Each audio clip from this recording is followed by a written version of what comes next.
Y'all ready? Have you heard anything else? Okay. Yeah. Y'all ready?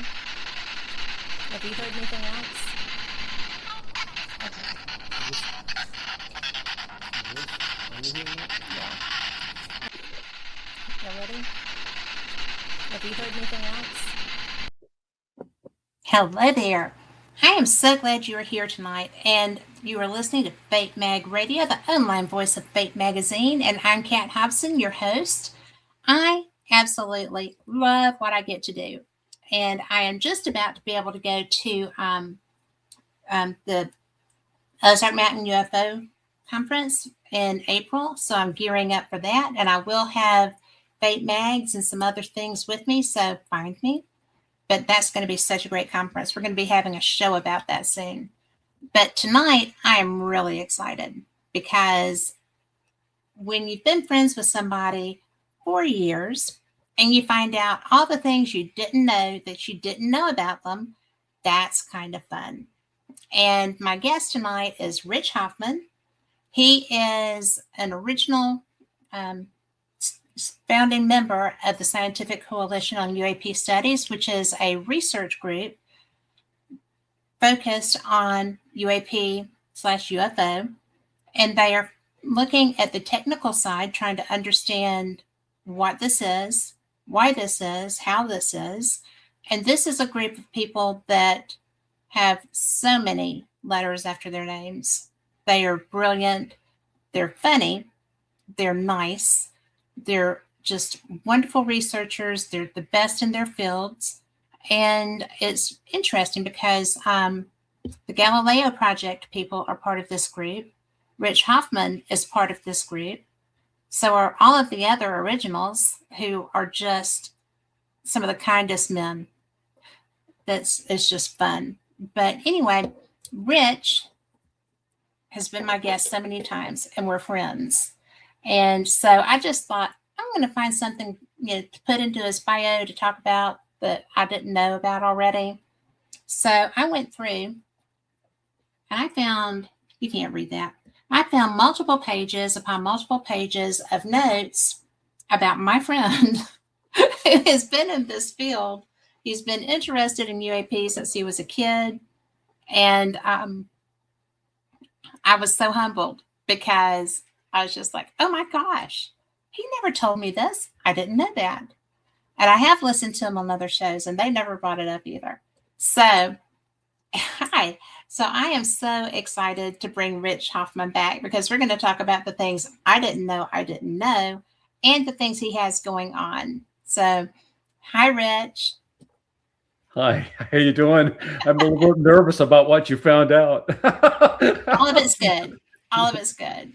So, I am just so glad you're here because I have so much fun when I get a chance to talk to you.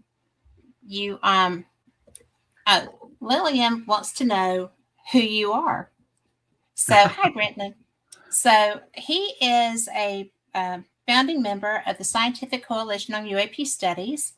He has been on The Proof Is Out There numerous times on numerous topics. He has done the Bermuda Triangle edition. He's done one episode on the Bermuda Triangle. He has done 2 episodes on Skinwalker, and I wanted to talk to him about that too. And he has done 4 episodes on the Alien edition. And I am just T3 Disc says, tell us all the dirt. Hi, Rich. So that's fun. And Brittany Ferguson's just fun, and Lillian is also. But it's really, I knew about the MUFON things, right? Because you were my state director, you were the director of investigations, you were the STAR team manager, which I think is fun, and you're a director of strategic projects. And I just think that as we go on down, then you're part of UAPX, the Society for UAP Studies, American Institute of Aeronautics and Astronautics, UAP Community of Interest, all these things. Rich, how do you have time to go and put your lederhosen on and go dance in Germany? I mean, oh my gosh. Well, the good thing is That's, now that I was doing most of that while I was still working and have my at oh, my heavens. army job, my IT job for 30 some years. And now I'm retired. So I retired in October. So I've even got more time. And oh, by the way, I've got something practically scheduled every day. So I'm a very busy guy. You're going to have to go back to work to rest. Yeah. Well, a lot of people have told me that, you need to go back and rest. But, I just am so, well, and you do know, you probably knew before anybody else did how interested I am in this and what a sincere, dedicated interest I have. Yeah. And you were gracious enough to allow me to be part of it. So thank you for that. You're welcome. I'm glad you're on board with it. Me too. And, I just really think that the things that got you here, I know about, but people that might not have heard us before may not. So you started in Ohio. Yep. And what made you just sink your teeth into this topic and run with it? Yeah, well, it's some question I'm always asked, and that is like, how did you get started in this, or what led you to UFOs, or whatever, and why are you still with it? Well, you're still with it because it's fascinating. So for me, it's a situation where I got started in my 8th grade science class, of all things. I was 13 years old. Had no interest in the subject whatsoever before, but the teacher had put a list together of topics that he wanted you to present on, and you had to do a 10-minute presentation in front of the class. And in my situation, I was in the band, and I had to walk, put my instrument away and everything else before his class, and then walk across a huge field to get to the actual school to be able to do it. So I was late.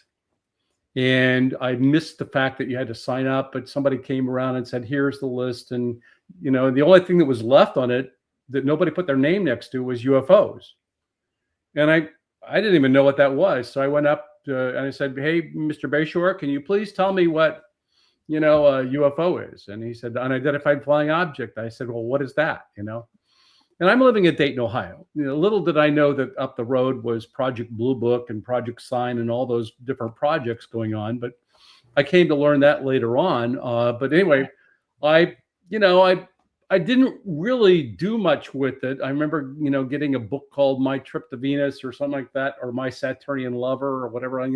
Probably read that, and I got up in front of the class and I bombed it. I literally bombed it. I said, and my teacher started asking questions. Well, what about jet pursuits? I said, what were you reading? I couldn't answer anything, and so I got a D on that report, and I, went home that evening, and lo and behold, Walter Cronkite came on in the 6 o'clock news and was talking about the fact that there was a landing in Socorro, New Mexico of an object. And this was around April 24th, 1964. And so he talked about that. And I'm listening to this news story about this UFO and the Socorro, New Mexico case with Patrolman Alani Zamora and everything else. And there were 2 small beings that were seen outside of an object that was like egg-shaped, if you would. And I thought, wow, that's pretty incredible. So a couple days later, my aunt invited me to go with her to a bookstore. It was in downtown Dayton called Wilkie's. And I went, and I remember walking up to the, somebody behind a desk and said, can you point me out to where there's any books on UFOs? And they took me and they pointed out that it's over here, and take a look. And I found a book that was written by, the former head of Project Blue Book, Edward Ruppelt, called The Report on Unidentified Flying Objects. And so I got that book and I started reading it. And the first sentence in it was talking about jet pursuits where they were shooting at them. I'm like, well, what? This is obviously the book that my teacher had probably read, right. And because everything in that thing, he was like hitting me with. And I was always, so anyway, I read that thing multiple times from front to back. I was like so in awe of the fact that there were these legitimate cases globally, and that there was actually an Air Force study going on, and it was just up the road from me in Dayton, Ohio. So that got me hooked. And I started collecting Fate magazines out, and all the other kinds of magazines, and got newspaper clippings on the subject, read them from as much as I could, starting getting books. And then, by about age 15 or so, I'm now going around the city of Dayton lecturing to adults on the subject of UFOs. And I remember going up to I gave a lecture at an astronomy club, and the challenging thing was, in the background there was a duck that was calling me a quack the whole time. But anyway, that I was able to get through that one, and then I kept doing other lectures and stuff like that. And then eventually what happened was, there's a famous guy that's on TV called Phil Donahue, wants me to come in and be on the show at age 15. So now I'm on the show with Phil Donahue at 15 years old, talking about my interest in the subject of UFOs. And then the next thing, I became kind of like the UFO guy of Dayton, Ohio. And that's a pretty big thing there.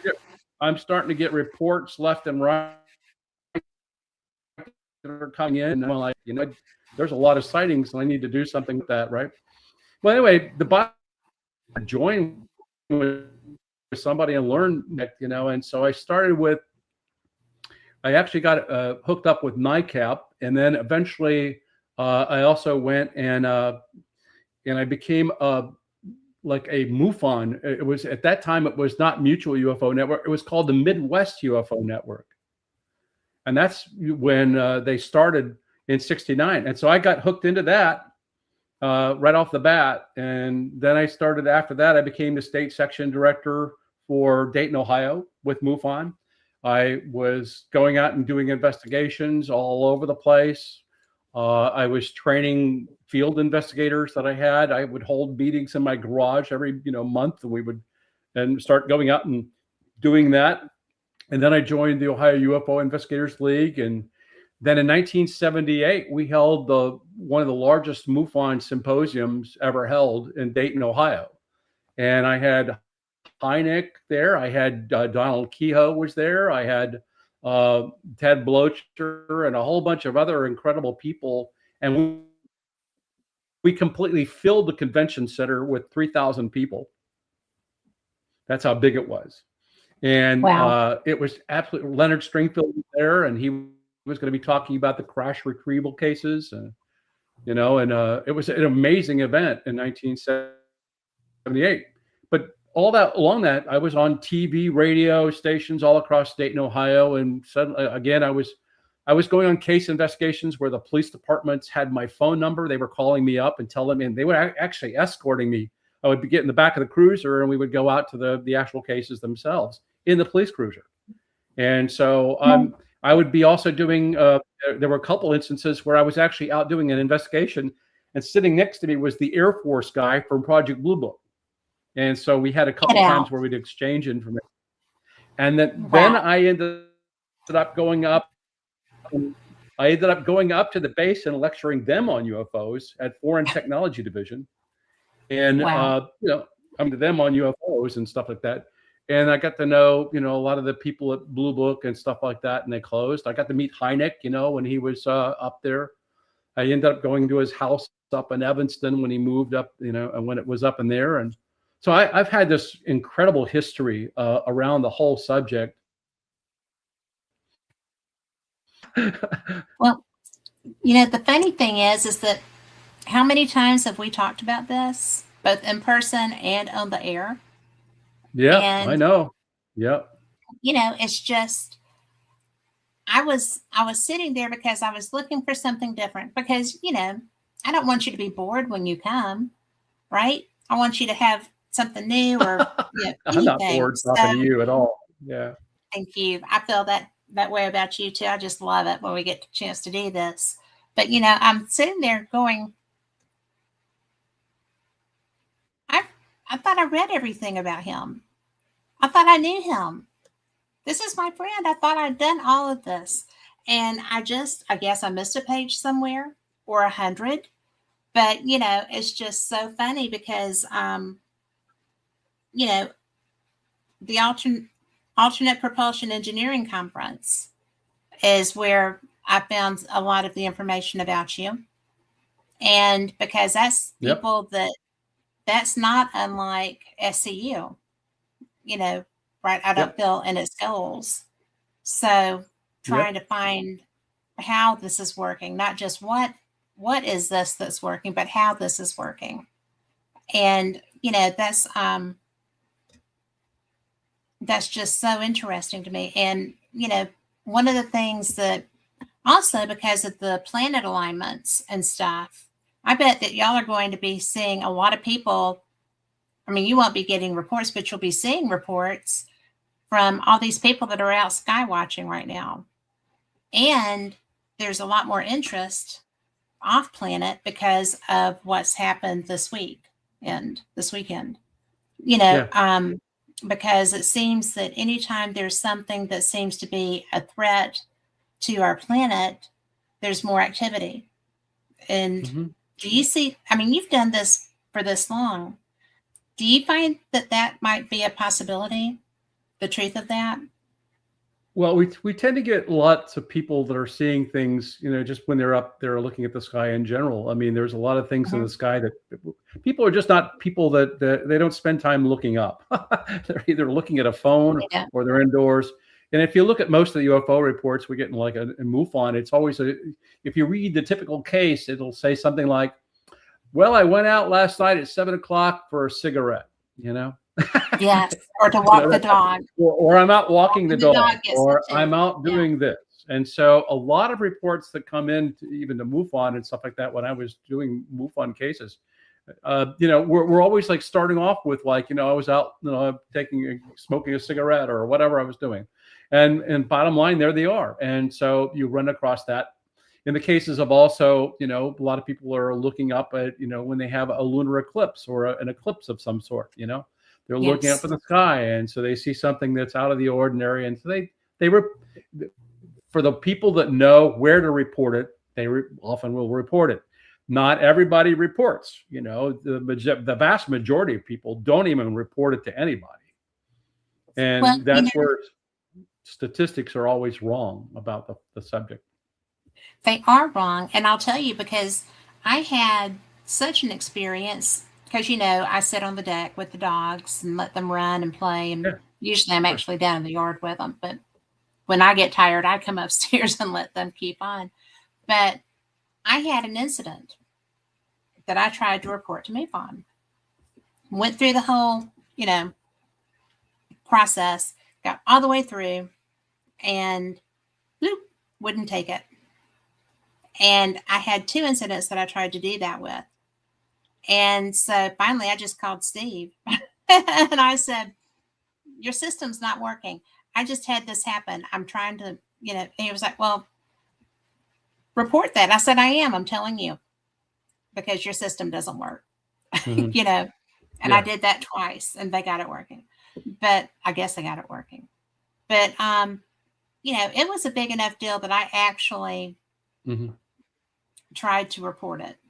And Yep. so But the general public that doesn't needs, even know where to, don't even think they don't even know where to report it. I mean, mm-mm. my farming family out in Missouri are, don't they don't they wouldn't report anything like that. I mean, there's a lot of other people I talk with that don't report. When I give lectures, I always ask the people, how many of you have seen something? And I'll get hands that go up. How many have reported it? Nobody's hand goes up.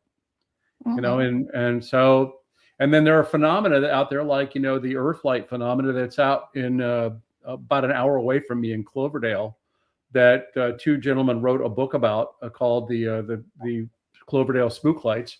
And Yeah. bottom line there was that for 2 years that they were doing their investigations, nobody out there reported anything that they had seen. And yet there's this phenomena that's out there, that 8 foot in diameter, glowing balls, or what you call orbs, or a lot of people call orbs, but spheres that go up to like 2,000 feet altitudes and shoot across the skies, and and nobody reports it. They were just called the spook lights, and you'd see somebody like, "Hey, look, Ethel, there's a spook light out there again," that type of thing. Well, Thomas Divide is like that. Thomas Divide outside of Yeah, Cherokee, North Carolina. I actually have been working on a project relevant to that because I the first time I went to Thomas Divide, I had heard about them. I had somebody on that was talking about Brown Mountain, and they were like, "Oh, and Thomas Divide has lights." And I'm like, "Really?" So David plays poker, and I'm not supposed to go up there by myself at night while he's playing poker, but you know, it's something to do. I don't get out of the car because I saw a whole passel of hogs, one a mother with like a litter of baby hogs. I do not get out of my car. All of my doors are locked.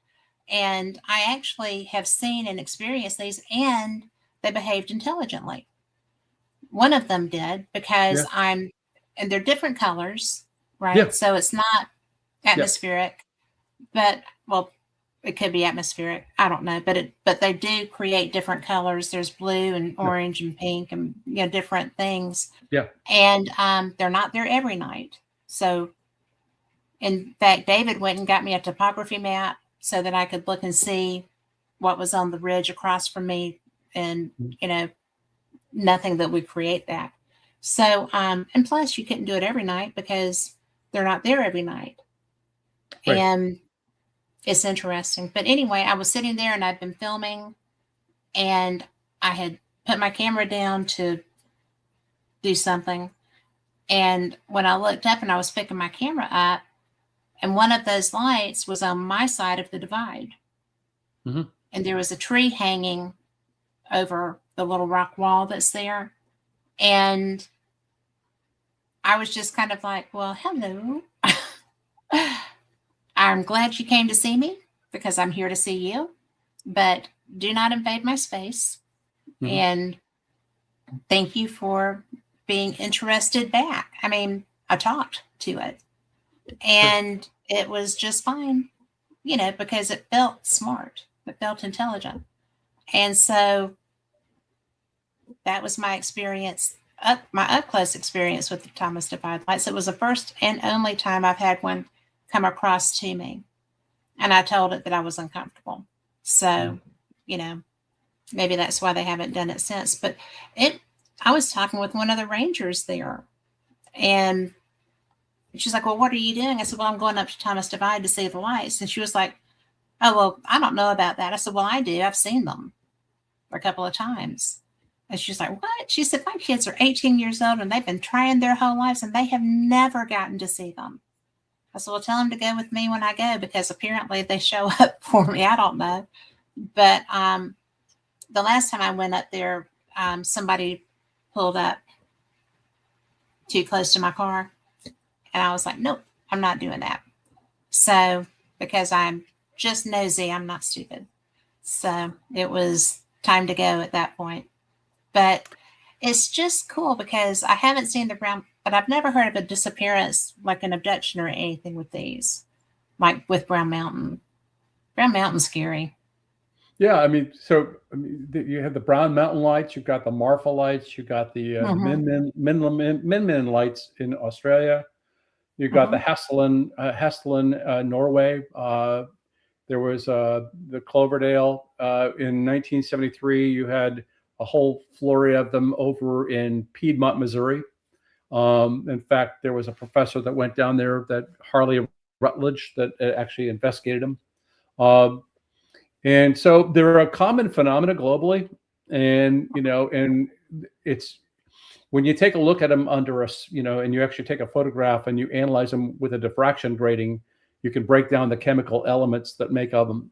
And so with the ones in Norway, we were able to break out that it's hydrogen, it's got nitrogen, oxygen, uh, it's got sulfur, iron, and then it's got a rare earth metal called scandium. And scandium is used in Hollywood as a means of taking a nighttime set and it illuminates it, make it look like daylight. So when you think that these objects are igniting, it's like a bubble. Think of a bubble with gases in it. Looks like a bubble. And in the bubble is this rotating kind of stuff. A lot of people see rotations and spirals and various other things in it. And it's this gas, if you would, that has somehow ignited and lit up.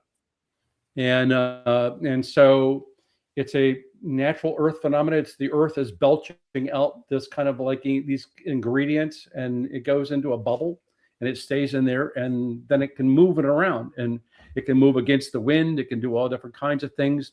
When and there's a case in the Brown Mountain Lights where actually an individual had one that came and it hit his leg, and it literally knocked him to the ground because there was an electric discharge that took place on his leg. And then in Norway, there was an instance where one of these lights actually went and it hit the mountain peak, and there was snow, and it left a spiraling kind of pattern where it actually touched the snow. And when they analyzed the snow, it killed all the bacteria that was in that snow, that sample that we had. All the bacteria was killed.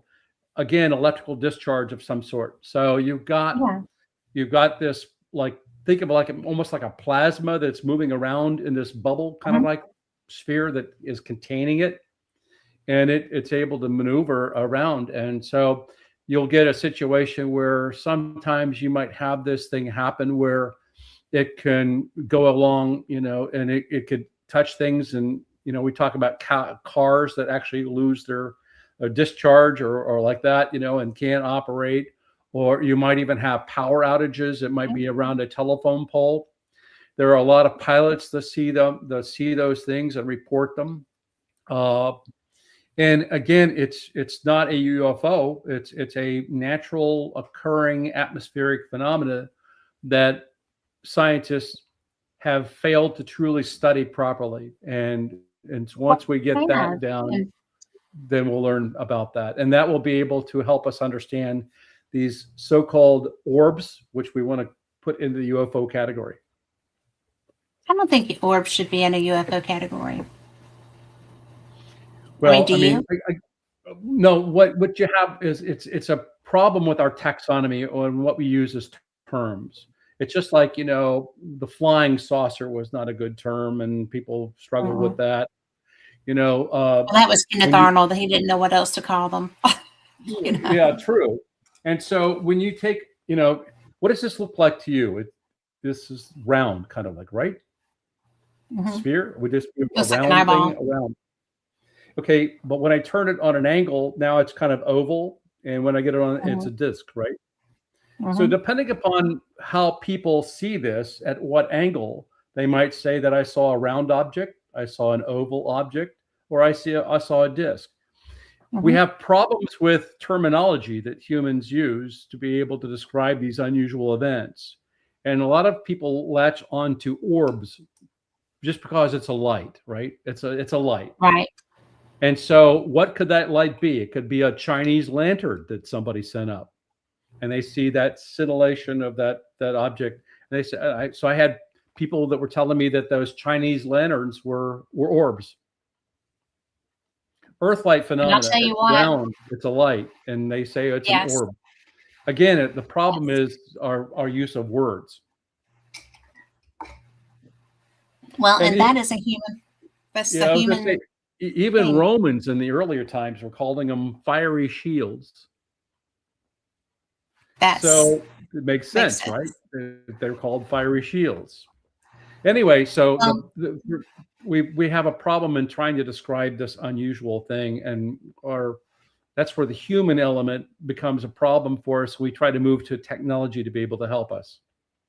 Yes.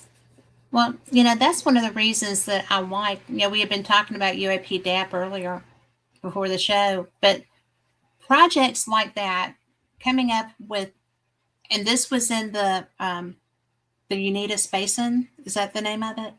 Where there was so much activity. Uinta Basin? Thank you. Yes. Yeah. But how did you say it? It's called the Uintah Basin, and it's up near Vernal in the Utah area. It's east of Salt Lake City. Is that what you're Okay. talking about, the Skinwalker Ranch? Well, not No? Skinwalker, although there is activity of that nature there. This is UNITAS Basin.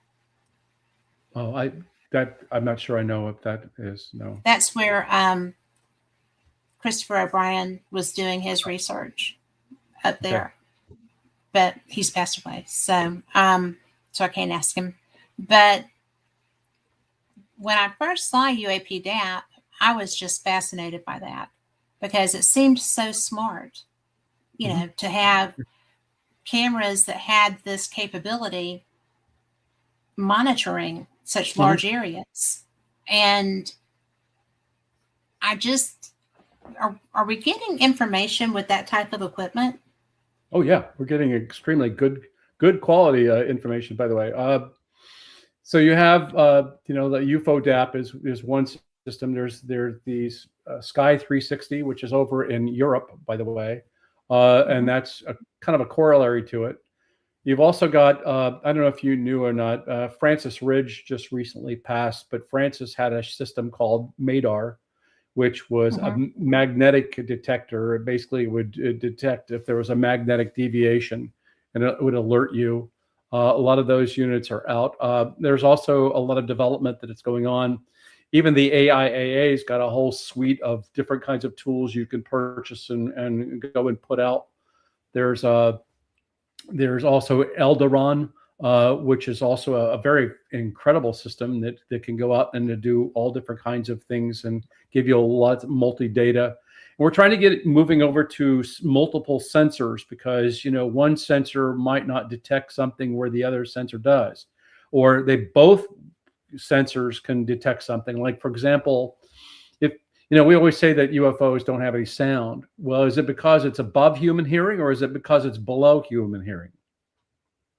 And so you have to have sensors that can listen above the human hearing range and below, right? To be able to know, because it might be making a sound, we just don't hear it. Additionally, we're wanting to, go ahead. I don't think that they're silent. I mean, well, the vast majority of the reports are that they move silently, and a lot of people describe that. But yeah. So the question is, I mean, I haven't ever heard one, but I wasn't close enough to have heard one either. Right. And so there's a lot of different factors that come into play when you hear something that's up, like, say, 20,000 feet. You're not going to hear it because, the wind might be blowing the sound in a different direction, right?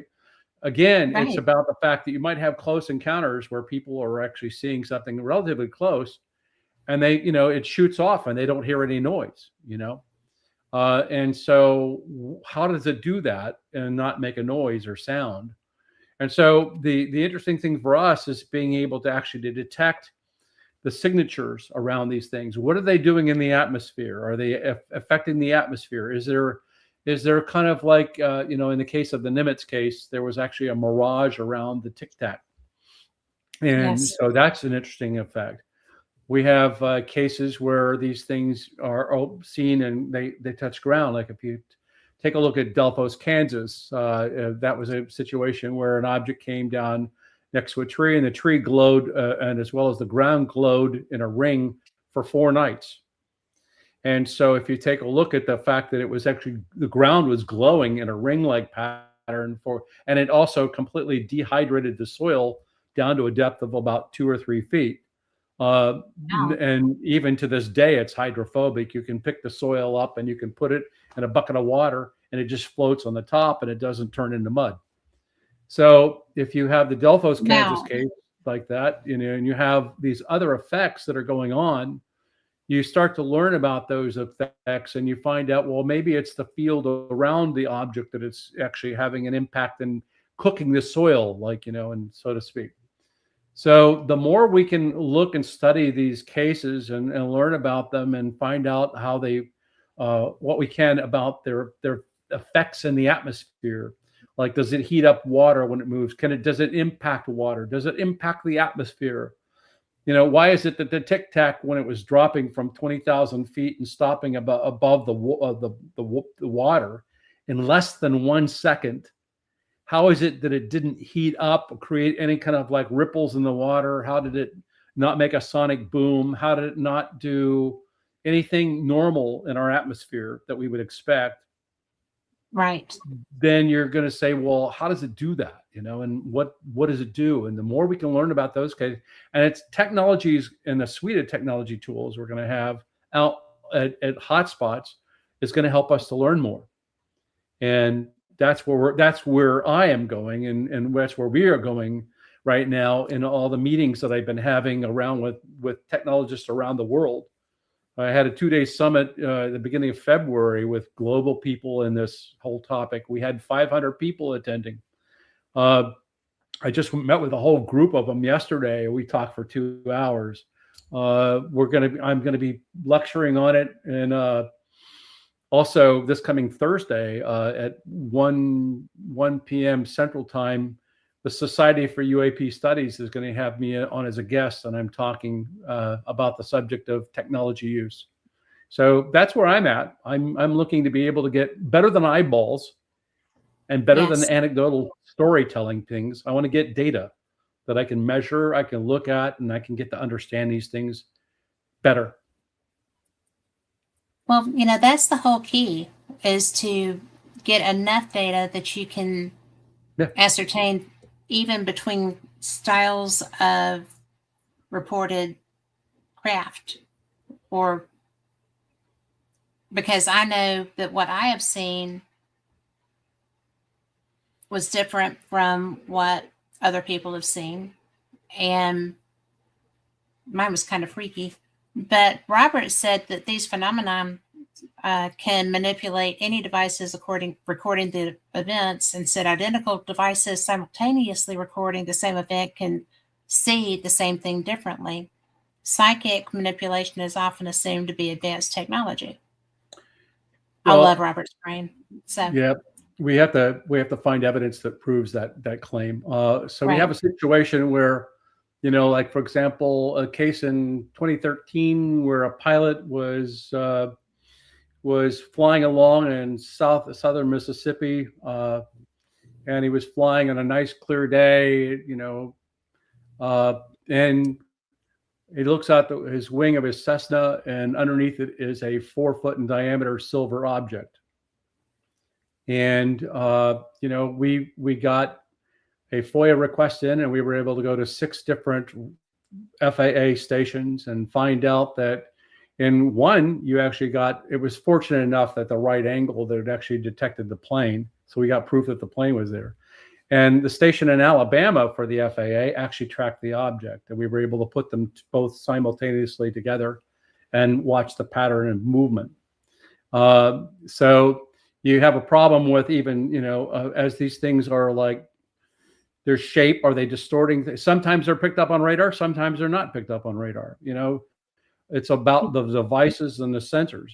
It's no different than if you look at the Chinese balloon that was going across the United States. NORAD wasn't tracking it because guess what? They filtered out those things that move very, very slowly. They're looking for missiles that are moving very, very quick. And so consequently, if you're not looking at, and you don't have it calibrated properly, then you're probably not going to pick it up. We've had situations where multiple sensors can pick it up, but they're not calibrated, or there's interference on one. So again, you have to have proper calibration on the equipment if you're going to be doing this thing. And you have to have it time synchronized with each other to be able to make sure you're getting the right thing at the right time. But anyway, and that would be a whole different possible reason for that to have been flying across us, wouldn't it? To ascertain if it could be picked up. Exactly. And there are objects that are basically could be flying above us that are also not visible to our naked eye. Mm-hmm. And so again, it's about, looking at how can equipment help us to learn more about the phenomena. What do these things look like in ultraviolet? We've seen what they look like in near mid-wave IR, that's infrared. And we need to look at the total spectrum and see what they look like. And it's about getting the tools and equipment to see what they look like and to see what we can learn from them. Well, it's a really big deal because we were told that there's no way that balloon could have been a threat to us whatsoever, and it just got to go merrily along across its way until it completely traversed the United States of America and was then down in the Atlantic. Nothing to see here, folks. Move on. And which, by the way, was the right thing to do. You don't shoot yes, missiles at overpopulated areas at objects. I know, And, but it wasn't always overpopulated areas, and nobody knew what it was there for. Exactly. But, but what I get so interested in so much of this stuff. I love it. And Lorraine Dorsey, who facts matter, is my best friend, right? But she was on her way home. She grew up with her dad at Wright Pat, and so she's familiar with the area. She knows things. She was on her way home from Paulding, Ohio, going home to, I can't remember the name of your town, Lori, but not far from Dayton. But anyway, so she was I'm not mistaken, driving with a friend, so you weren't asleep at the wheel or anything, and saw 3 white triangles. Mm-hmm. And I had just probably a week to a month before that been reading about white triangles because I was researching black triangles, and I came across articles on white triangles. They hadn't talked to her about it, anything. And so, she calls me and she's like, I saw 3 white triangles. And I'm like, where did you see them? Right, Pat. It's like, really? That makes it Bell Center. Bell Center is her town. And so I was just like, did you now? And she and Vicky were just like, yes.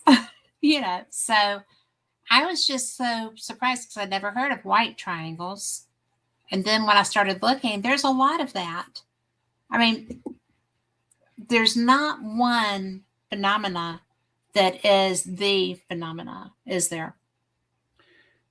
No, and the problem is that the objects themselves over the history have been described in every kind of shape you can possibly imagine. It'd be like, so, here's the problem we have with triangles. A lot of people will see 3 lights in the sky and immediately their brain turns it into be a triangle.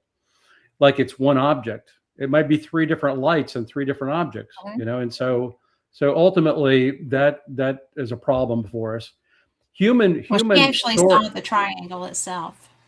She actually saw that's a whole different story. If it was a daylight type of sighting, that would be great. It was not daylight, but it was lit. So and so if the entire object was like lit, that's great. It's not always the case. The area was lit. Yeah. And so, but again, is there any data or evidence to back up a story? And the problem that scientists have is that they need data and data to confirm it. It's got to be substantiated. You got to be able to publish a paper on it and have it peer reviewed, and everybody and their brother is going to be checking on it.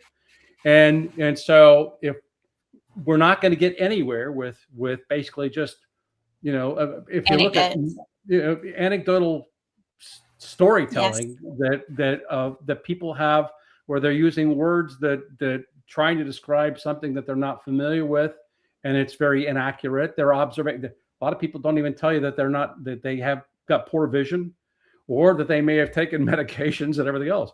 And so ultimately, we can't rely on that. It's human testimony, but human testimony is valid in a sense that it can back up data that you've got. And the problem we've had all along with the whole UFO subject is basically that people will have a blurry photograph, and they'll be able to hand you a blurry photograph which of something at night, by the way, and looking at a little light on a dark background is not going to tell you squat about that object. And so I Well, I'll don't tell care you, if you get, Jupiter, when I saw it last night, was brighter yeah, and more clear than most of the pictures that I have yeah. seen. So we're not going to So, advance on, we're not going to advance in the study or our awareness of this if we continue to just take in reports. We need to have solid equipment that we can go out with that can help us to get better data than your eyeballs, than your hearing, and everything else. And it needs to be done with multiple pieces of equipment. And I'm sorry, but reality like that is that's better than listening to stories.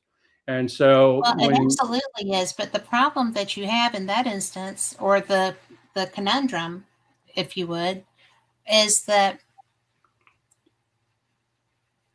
people don't have, the majority of people don't have MUFON training to yeah, do I, the yeah, to do the math, to get the accurate information that that's people, why that's why science needs to do that. precisely why we're doing the technology studies to be able to go with scientists to go out in the field and develop the Yes. equipment and not and this is also what Aero is doing for the government. Mm-hmm. They're not going out and asking for the citizens to go and tell me everything you see, because if you even take a look at that, people are submitting thousands of cases using their cell phone where they're pointing their camera at a light source that gives them a little blue dot down there that they're calling a blue orb, and it's nothing more than a lens flare. Yeah. And I don't want to waste my time after all these years looking at little dots that are camera effects. Nor do I want to spend my time looking at all this other stuff. I want to be able to get scientific data using the best equipment possible to be able to help me to see these things. Like when they take off instantaneously at fast speeds, we'll have a camera rate where the actual frame rate is about 1,000 per second. Mm-hmm. And then you can actually see that object moving off at that incredible speed. Or, like I said about the acoustics, listening to what they sound like in these other ranges. Also, what do they look like in these other parts of the spectrum that we have? Because then we can learn more. Like, for example, we learned by just getting infrared the fact that the objects don't heat up in the atmosphere when they're moving extremely fast. So that, what does that tell you? Well, that's pretty impressive, because how do they not heat up? Everything else in the atmosphere heats up when it's going at hypersonic Everything else. So that tells you a lot. And this is what scientists can do in terms of digging in to get the data and actually make these multiple kinds of sensors tell them specific things. Like, you know, when we do the calculations of the speed of the object, when it moving from 20,000 feet and stopping at the bottom, that was going Mach over Mach 50. That's Really? 50 times the speed of sound. 50 times. The fastest objects we got on the planet right now are probably missiles at about 13, and that's all. This is Mach 50. And what does that equate to? That's equating to it being about 138,000 miles an hour. Wow. You know, and well, no so wonder they can get from system to system. If objects can move at that speed, you know, and by the way, that's, if you take a look at the, we were talking about the 3i Atlas and stuff like that. That's about the speed of the 3i Atlas. You know, it was. I know that I frustrated you some with that. No, that's all right. Because, you know, in fact, I don't know if you know about it, like in 15 days from now, I believe 15 days from now, it'll be at the closest point to the planet Jupiter. And really, so they're looking at using the spacecraft that are going around that to see if it can get an observation. that would be nice. The Juno spacecraft is going to be able to take some photos of it. And anyway, the more we can learn about these things, you know, the better. And let's apply the tools. We all spent money on this. We've developed this stuff. Let's get it going. But it's just so frustrating when you're a civilian person who doesn't have access to that. And so when you have an experience and you're trying to tell somebody, it's almost disregarded because you can't provide the, you know. So that makes the average person feel unseen and unheard relevant to something that mattered very much to them. And that's Sure. a tough gig, you know, I mean, If because there is a human side to this. Yeah, and And it's the problem with, again, you mentioned, science talks in math and it talks in, and that type of thing, and it does, it's an that's the way it was. absolute. That's its language, and we have to try to be able to translate that down to the people who didn't go through STEM training or anything like that, and Yeah, bottom line, and get the general public, who then general public is out there trying to interpret it, doesn't understand the math, doesn't understand any of that stuff like that. And so consequently, that's where a lot of the how do I say it? I want to say, like, and I'm not saying this in an insulting fashion, but that's where a lot of your conspiracy theories and stuff come in, is because a lot of those people do not read journals, do not go, don't understand it when if there were a journal. And so it behooves the problem of trying to translate from the science down to the general public. And if you think about it, going back to when when I got started, I remember I was in that science class right. and I was talking to my science teacher, and I bombed it. I got a D on that because I didn't know how to speak to that.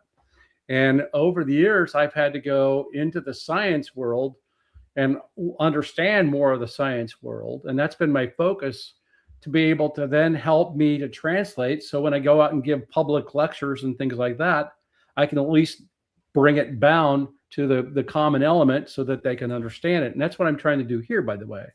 I'm, Which you're doing a good job. I'm trying to be able to educate people based around these two different worlds, if you would. And They are two different worlds yeah, because, they are. because this is because Yep.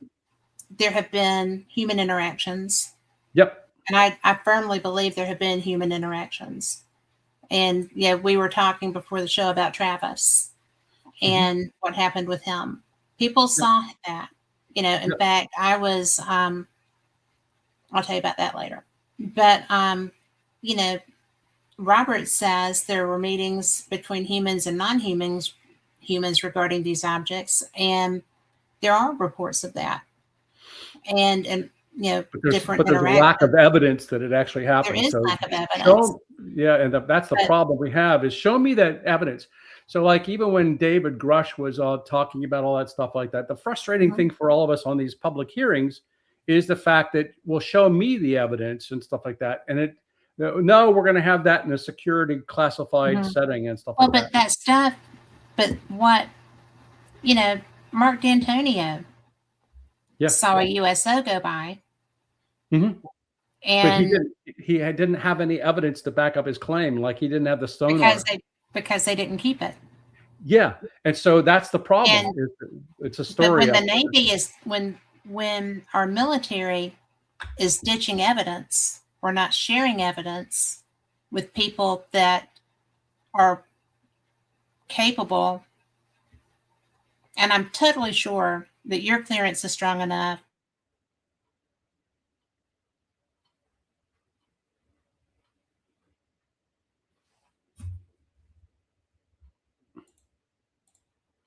I've lost you, Kat.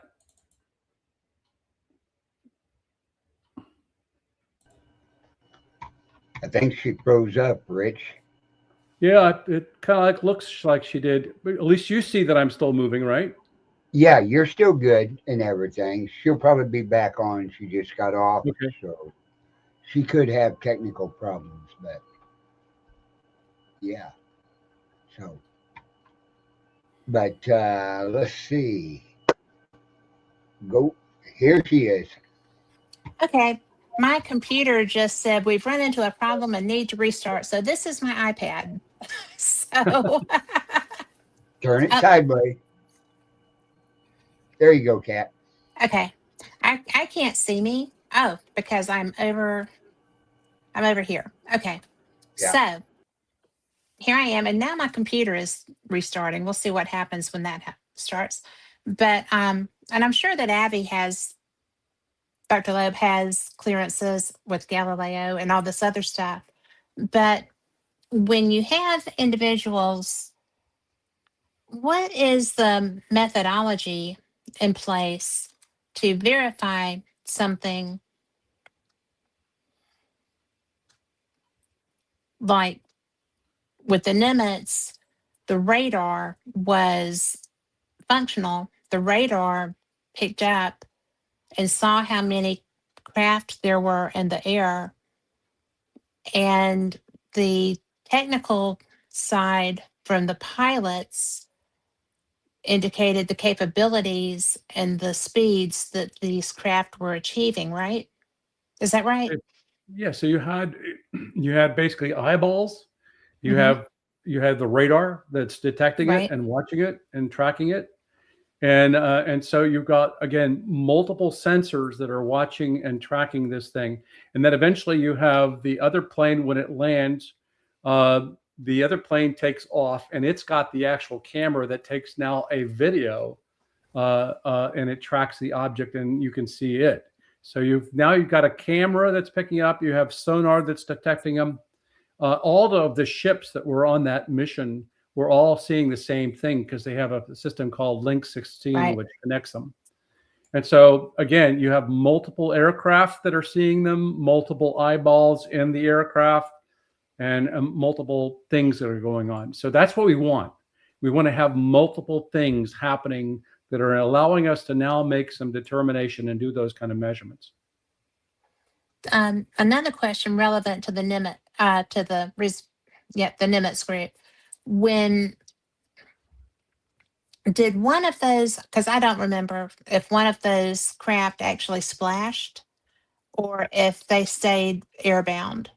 Well, I mean, so you have to understand that during the course of that week when they were on their this training mission, if you would, and taking the equipment after it had been retrofitted Mhm. from the port, they were on a Computex mission where they were going out and exercise, and they were checking out all the equipment and everything else. And so during the course of that week, you had Kevin Day reporting the fact that he Mhm. was seeing objects that were coming down from and streaming down from about 80,000 feet Right. and coming down either near the water, and he can't, the system wouldn't detect something going underneath the water. Okay. So it at least coming down to the water.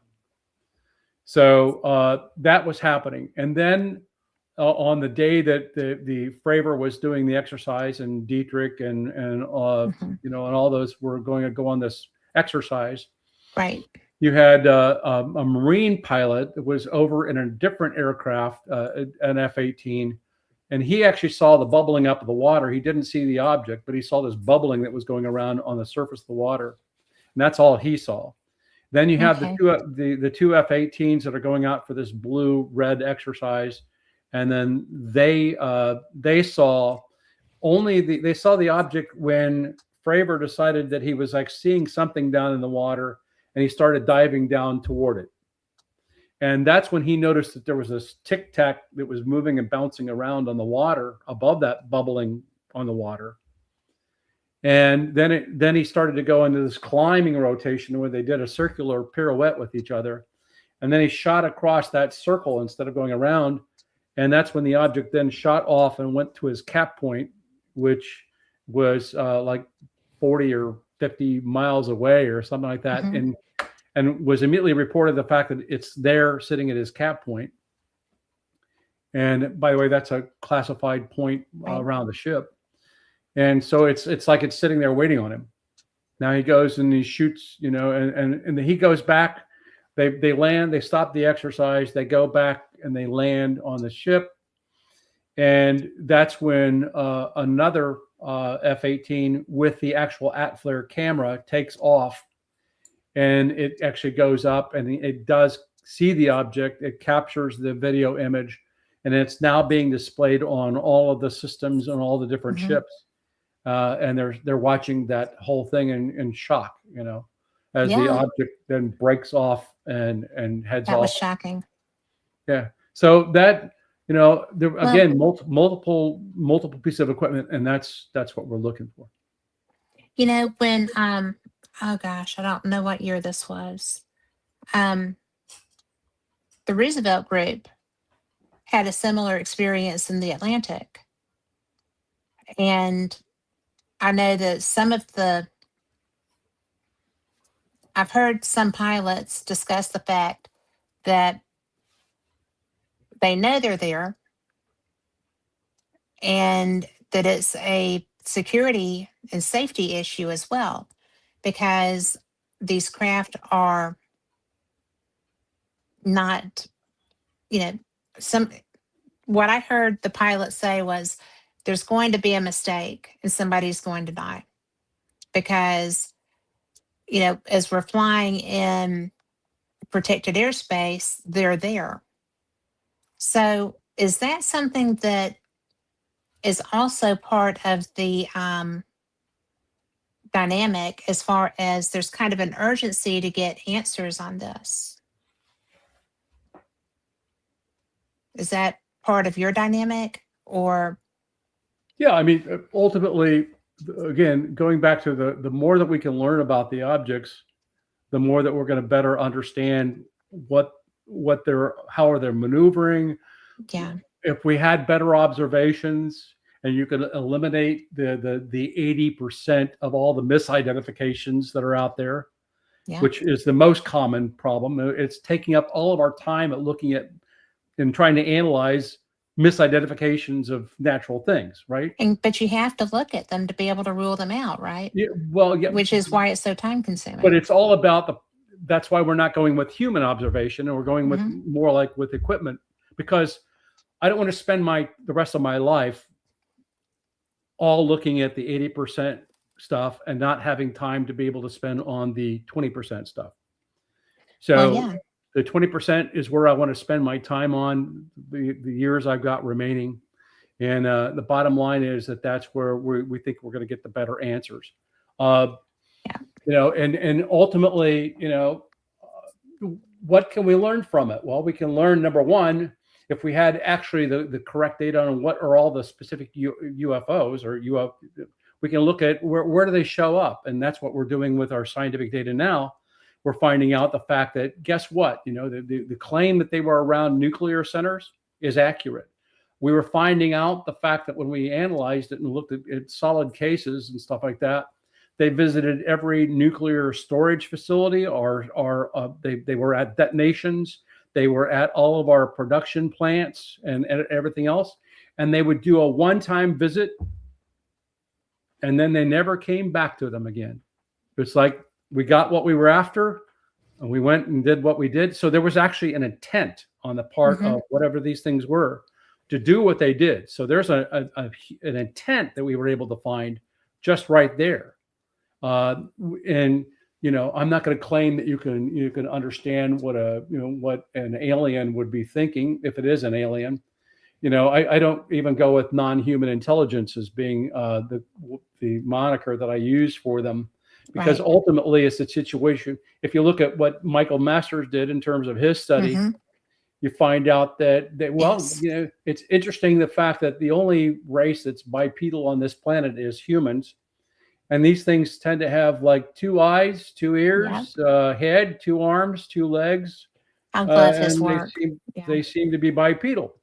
Well, wouldn't that suggest you the fact that they can pop in and pop out of our space, that maybe they're just time machines or time traveling, and they've figured out how to do it, and maybe that those are us from a future time coming back in our time. And so, would I call myself being from the future a non-human intelligence? No. So I don't even like non-human intelligence as a moniker, because we don't know where they're coming from. We don't. But I do think that Michael's, I want to revisit this with Michael Masters, because not everybody knows who he is. But but he did, and y'all have seen him on my show. It's been a little while. We'll get him back. But he is he wrote a book, and it's actually one of my favorite books. And basically it's that it's they're not our ancestors, we're their ancestors, I guess, coming back to kind of see where they came from which is what we do when we go out into places and do digs, except they've got methods to get around and we're still here. So, you know, did I state that pretty well? I mean, Yeah. but I mean, without a doubt, you did well. but he's now he's an archivist and he's very busy with his new project. So I haven't talked to him in a hot minute. But it's I found that to be a plausible explanation. I really did. Yeah. I did not see any reason to not believe it, as Right. opposed to people coming from, although I would really like for there to be people from another civilization coming here. Yeah, the problem we have is that nobody knows what the origins of these things are, and nobody knows. And I'll be honest with you. I mean, even to describe an object that's maneuvering around like these other things, the size of a grapefruit, do I believe that there's an alien on the inside of the grapefruit? I don't think so. I don't. It could be a drone. It's like these could be actually, drones, if you would, or something like that, or some sort of we're in our own An advanced research, like an advanced, and an these could be advanced group. robots that are just doing nothing more than checking us out and stuff like that, and monitoring what we're doing, and keeping in touch with wherever they're from. But Right. the bottom line is that there's no origin. We don't know. There's no license plate that's on the back of it that helps me out at all. It could be multiple places that they're coming from. If you look at the description of the beings over the period of the history of the phenomena, they come in every shape and every size that you can possibly imagine. Yes. And you would begin to think And that style. I mean, Yeah. with the little Yeah. claws, and Yeah. Travis said when he was in a craft that they looked Yeah. like insects. He thought that, he came up off of his hospital bed, as for lack of a understanding of what else it could be, trying to kill them. Yep. And they left and came back in the form of Nordics. Yep. Something to soothe him and look more like him. I mean, the whole thing is so weird. It's Well, so weird. it is weird. And we can't make human sense out of it, because number one, that they're way more advanced than what we are, and anything beyond our technology and everything else we struggle with because we haven't learned it yet, right? Yes. And so obviously it's going to take a period of time before we figure even anything out, because we're still dealing with present day science, and these things are like light years ahead of us, and Yeah. So bottom line is we're trying to make sense out of nonsense, and we can't do that. We struggle with that. And anybody who tells you that they got the answer is just, I'm sorry, it's BS. Yeah. Because, you can look at many hypotheses. Jacques Vallée talked about the interdimensional hypothesis. He was always saying that it's from another dimension, that there's an overlapping dimension. There's a multiverse out there that potentially can exist in our space and time.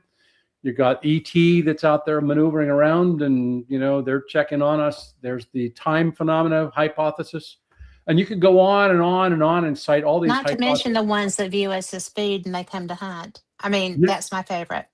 But that's out there. Oh yeah, that is out there. So, I just think that this whole thing is way too complicated. it is. And, when I read Michael's book, I was really pretty much convinced that was a strong possibility. It makes more sense than almost everything else. And, but then again, this is a great big world. We've got multi galaxies. We've got, then we haven't even touched interdimensionality. So, there's so much stuff. I encourage people to watch there's a thing on YouTube called The Epic Spaceman. Epic Spaceman does things where he breaks it down into easy to understand, for us to understand it. So let me give you an example. You know what Fruit Loops are, right? The I do. cereal All Fruit different Loops, kinds of them. Fruit Loops. Okay. Imagine that Fruit Loop is our galaxy, the Milky Way galaxy that we live in, right? Hmm.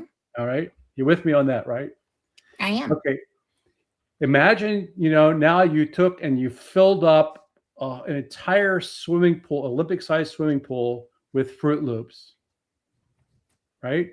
Right. And now make it 350 swimming pools.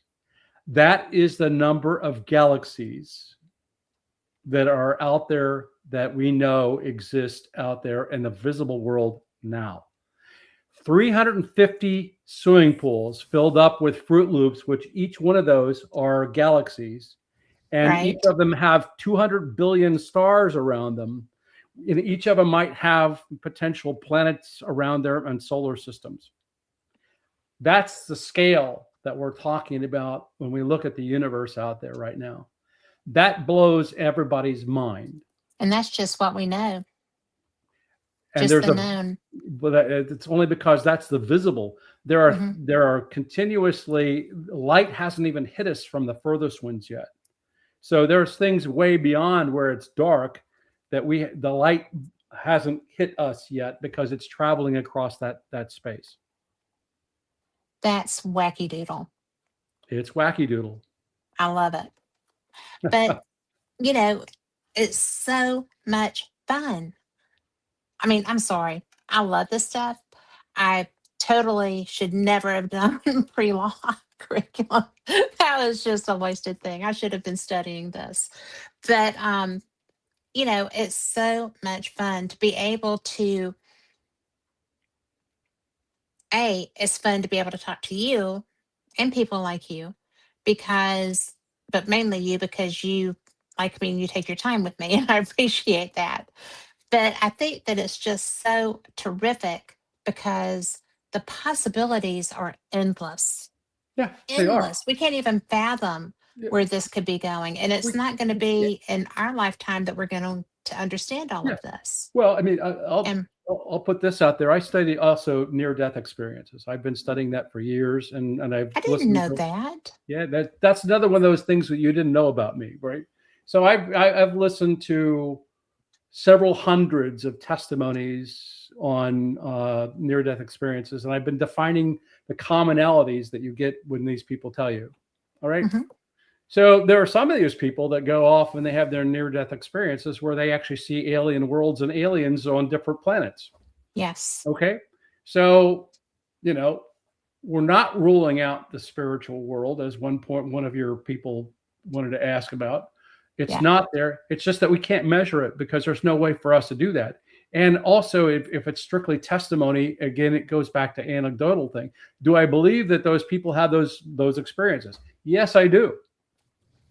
But I'm not getting much from just a story that people tell me about them seeing that I can accept that that's a hypothesis out there.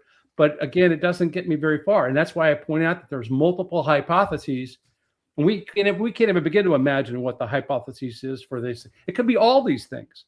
They could be Well, yeah. ET, they could be also time travelers, and they're all coming back and doing the same thing, and we're seeing them. Who knows? Who knows? But that's Nobody's the got fun the of it. answer, That's the fun of it. including me. With but it's fun to have the conversation. You know, Yes. we have been we have talked about so many things. And I am a little bit more on the woo side than you are. Maybe a little. And it's just so funny because you recognized a long time ago that the science side of this really excites me.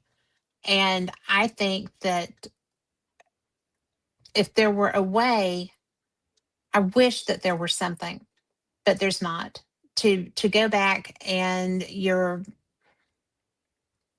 got Michael. These are us from another later generations, and then there's you know there's pilots that are worried when they're flying on the East Coast sometimes because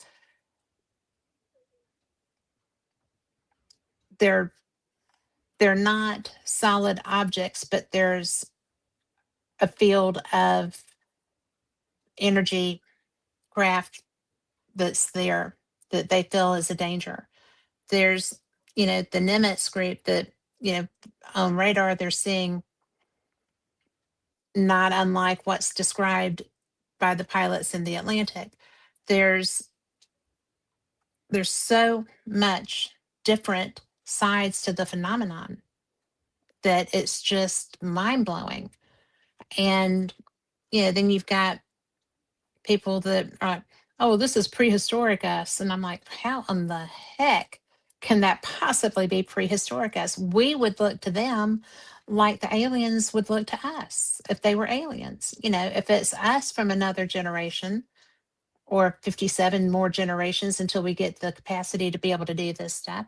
There's so many questions. And Robert said, what do these scientific observations tell us about, about any non-human intelligences controlling the UAPs?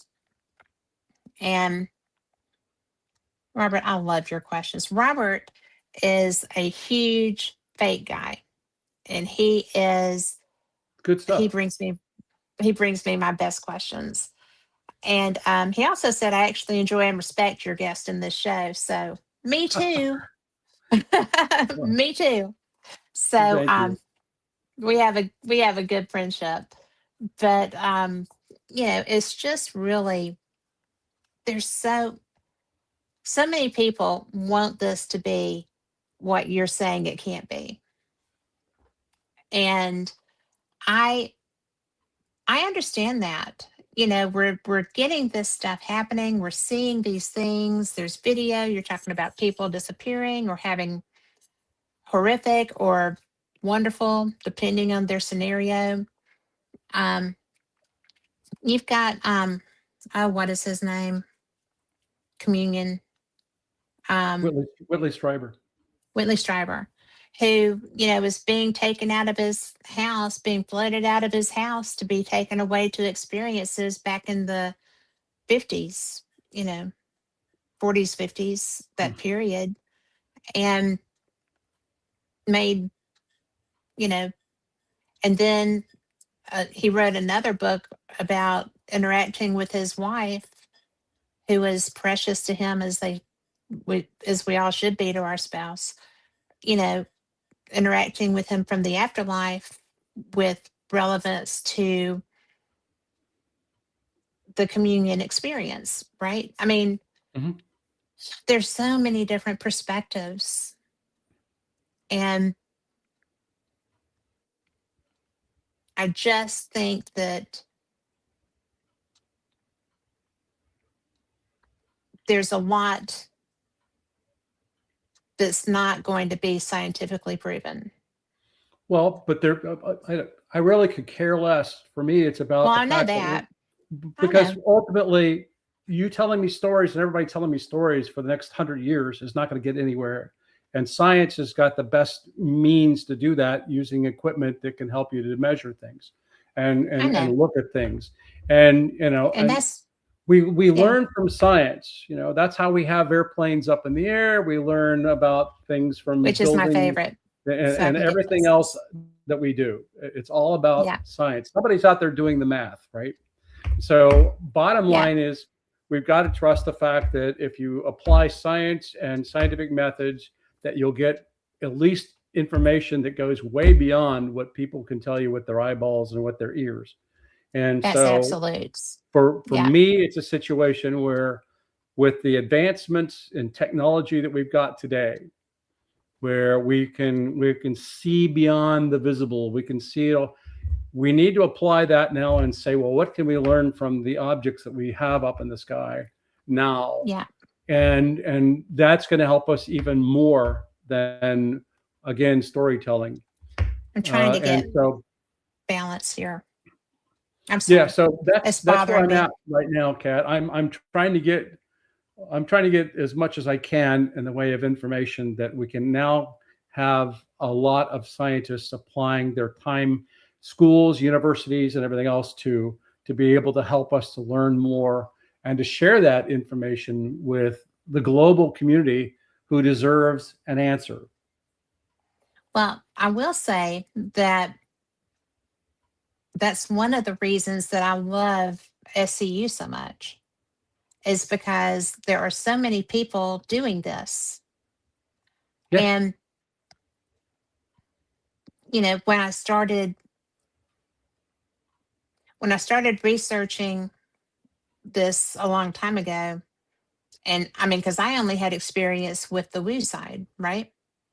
I didn't Yeah. know all of the work that was being done. And so when I started getting to that point, I was like, wow, look at this.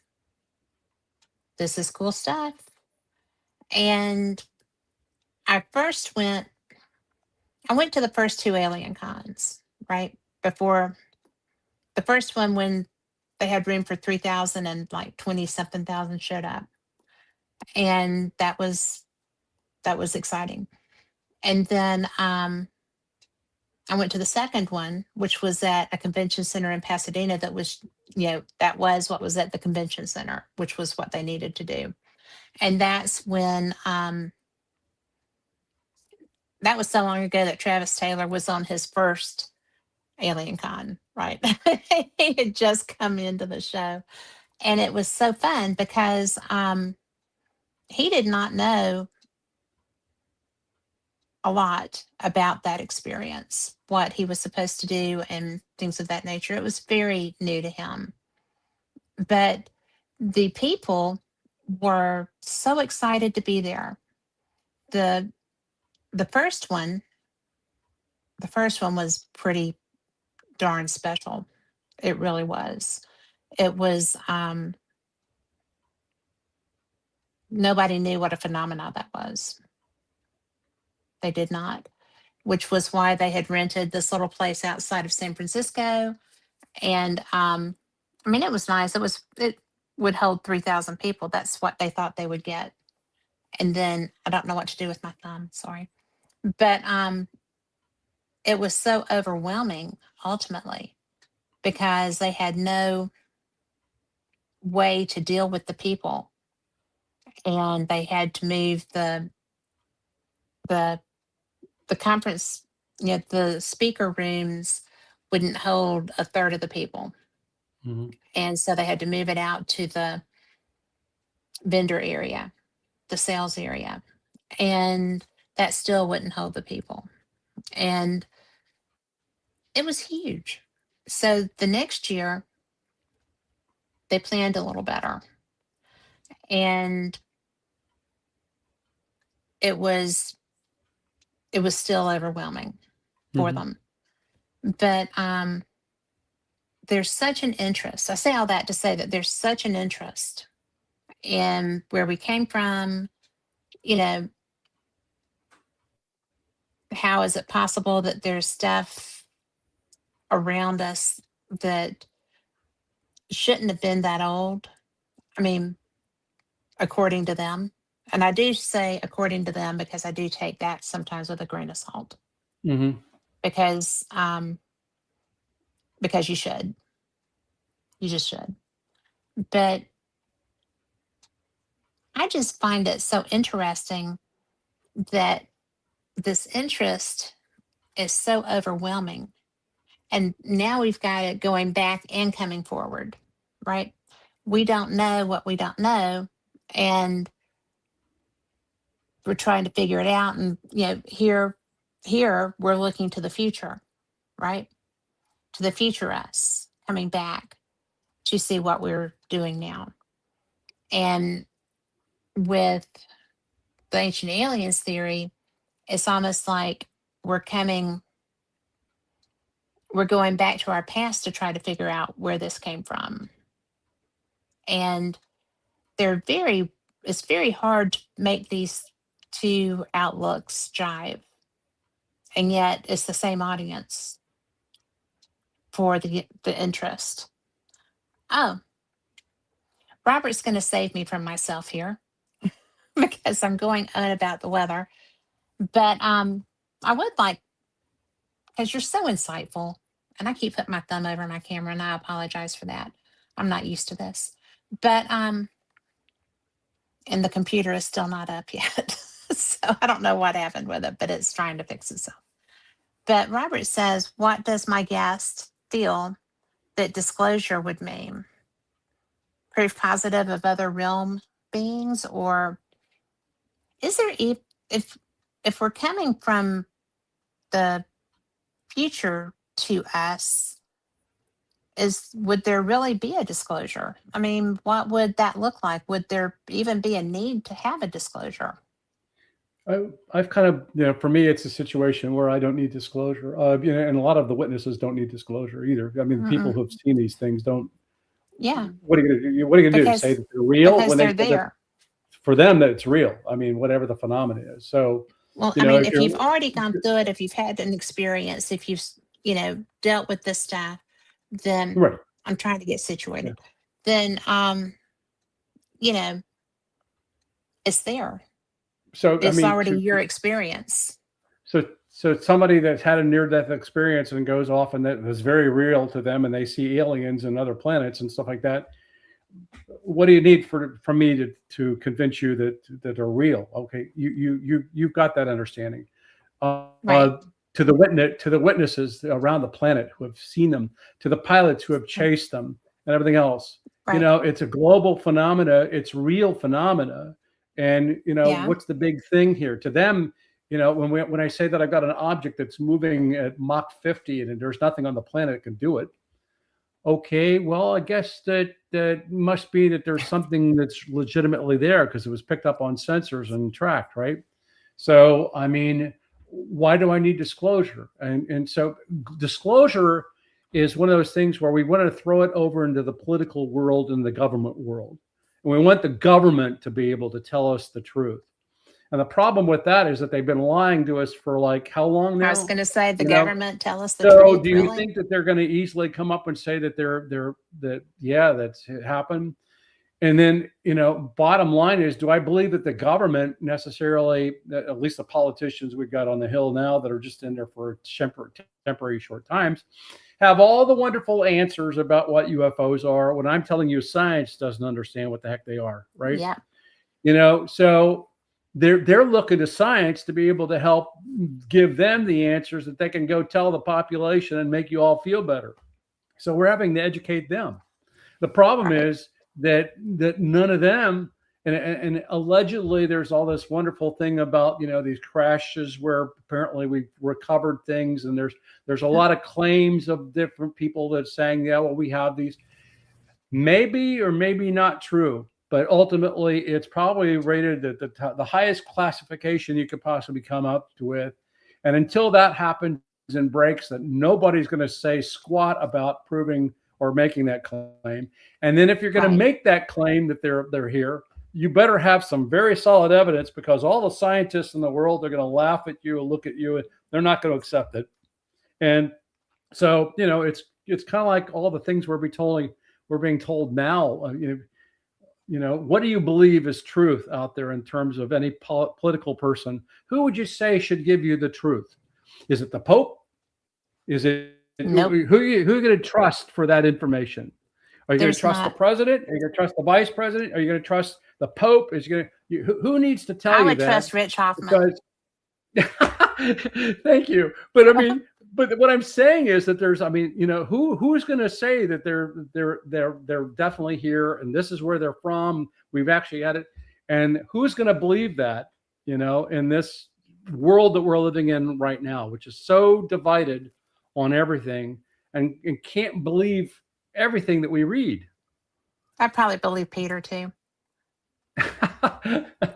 So that's the struggle, Kat. I mean, that is a struggle. Who would you accept it from? You said me. You were saying and joking, but who would you say that's going to make that announcement and that's going to make this worldwide claim that we've now got these entities here that are visiting?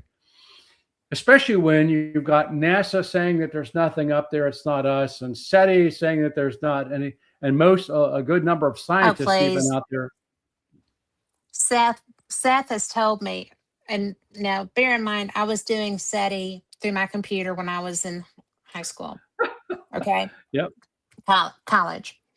And Seth has told me that there's never been anything that made him believe that there was anything out there. Seth told me he's never heard anything that made. I said, really? The wow signal didn't give you a little pause, really? So he and I had some conversations about that, and I love Seth Shostak. I think that he is a nice man, and I love what he does. But we have differing opinions. But I should call him. But By the anyway, way, the did you know that that Michio Kaku and all these other people, Brian Cox and stuff like that, were being they used fake videos of them making statements that the 3I Atlas was an alien spacecraft. no. And that's up on YouTube, and people watch that stuff, and they all came out and pointed out the fact that those were all faked videos of them. So the question I come up, That's how do you believe anything that you see out there, right? not with AI. That's why Well, AA. That's why AI yeah, is, yeah. And you know, and that is the absolute truth. I don't trust anything AI.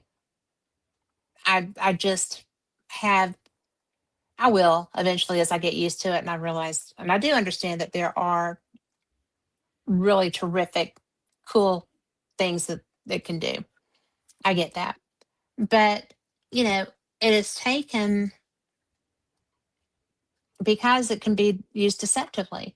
And yes, as in the instance that you brought up, I do not think that that is a good thing for society to have. I And I know completely that agree. the cat's out of that bag. You can't put it back in. You know, we're going to be manipulated to the nth degree. We're going to Yep. be lied to the nth degree. Yep. And it's bad enough without AI. So You much know, of what I was mean, out it there really in terms is. of so much of what was out there on 3I Atlas that people were looking at Yes. was all fake information, bogus photographs, fake interviews with people. I mean, it's Hmm. amazing how much of that was Yes. fake. And it's Well, you so know, that so the question is, who do you trust? I have nobody. I mean, seriously, there are some people I would believe. I would trust you. I really would. That wasn't just blowing smoke up your skirt or your lederhosen. But there's also from a government angle or a religious angle, not a damn soul. Well, that's where There's I'm not at one. too. And so that's why I go back to the fact that I don't spend my time looking at a lot of things like distractions like that. I want to go to published results, scientific studies, or read what I can that's as close to the source and the accurate information that you can get as accurate as you can possibly get it. Yep. And and so I was just flabbergasted by just looking at all of the stuff that you can get into, and YouTube with its algorithms out there just leads you down Hmm. a path. It sends you more crap, and you're It watching crap, does. I mean, and and you, and and that's and become it's, your reality, right? You accept that as well, fact, and now that's where we as a society are falling apart. I mean, basically, yes, it is. I mean, this AI is not a friend. This is not going to be human friendly, yeah, societally friendly. It is yeah, absolutely a disinformation tool to yes, make you not be able to trust anything. And it's very much, you know, Brave New World, not just a story, but it's definitely, you know, got Soma, it's television and the internet. And, you know, Soma is already here. So absolutely, I think that I think it's toast unless some brave, rebellious person comes out and does something. I don't even know what that could be, because the generation coming behind us is more hooked on Soma than we are. right. So, you know, there's not,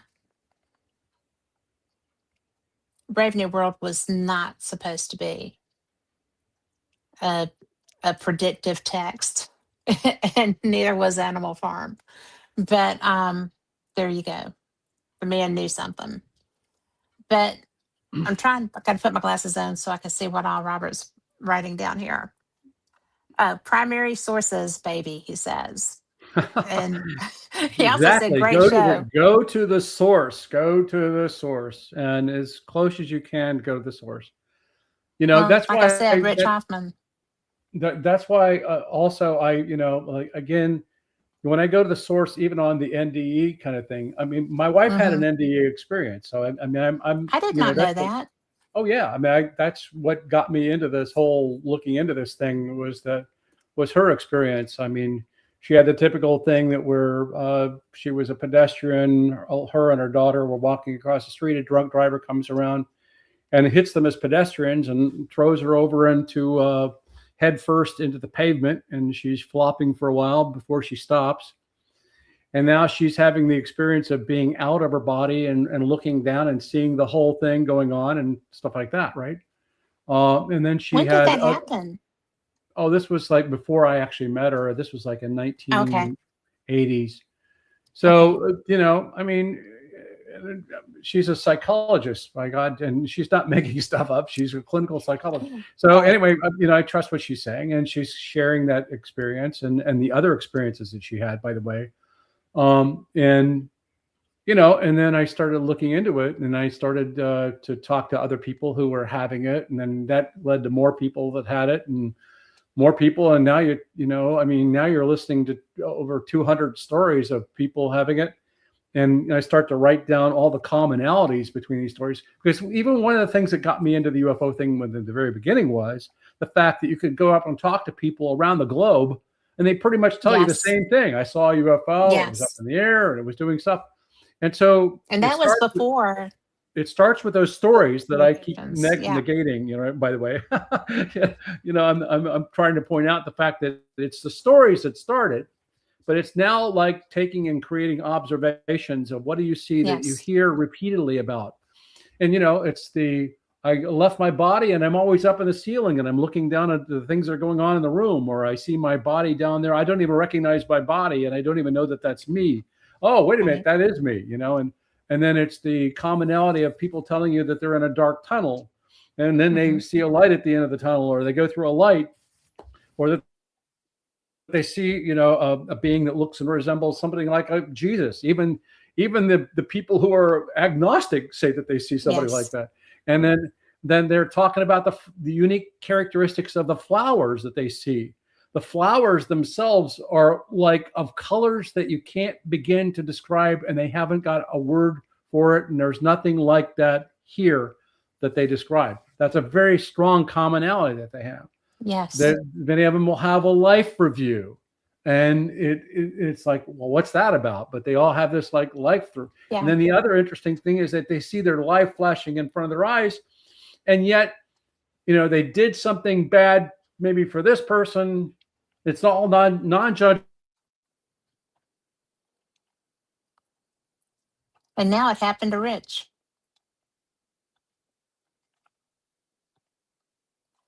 Well, I guess that y'all are stuck with me for right now. So I'm going to turn this around. And Carl, if he comes back, just grab him in here if you would, please.